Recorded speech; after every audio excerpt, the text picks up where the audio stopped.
শপথ অনুষ্ঠানে রবীন্দ্রনাথ ঠাকুরের বড় একটা ছবি দিয়ে প্রণাম করেছে প্রধানমন্ত্রী নরেন্দ্র মোদী এবং অন্যরাও। এটা একটা বড় ব্যাপার ছিল সেখানে।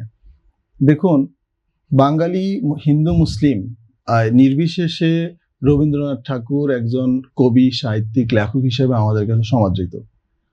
তো এই রবীন্দ্রনাথ ঠাকুরকে বিজেপি যত বেশি আপন করে নিচ্ছে, তত কিন্তু অন্যদের কাছে দূরে সরে যাচ্ছে, তাই না?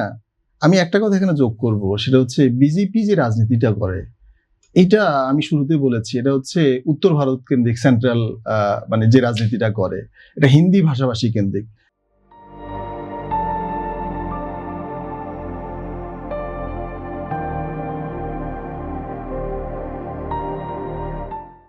দেখুন, রবীন্দ্রনাথকে আজকে এখানে আনার মধ্য দিয়ে পুরো বাঙালিদের মধ্যে একটা কনফিউশন তৈরি করে দিয়েছে রবীন্দ্রনাথের ব্যাপারে।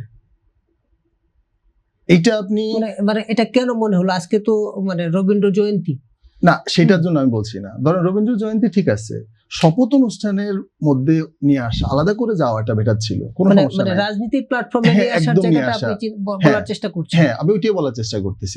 এটাতে হলো কি, এটাতে হলো রবীন্দ্রনাথ এই টাইপের না, এটা আমরা জানি।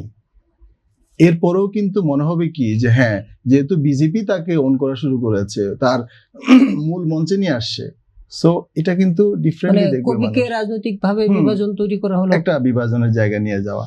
সো এইটা আমি বিজেপির জায়গা থেকে যদি কনসিডার করি, তাহলে বিজেপি ঠিক কাজটাই করছে তাদের মতো করে।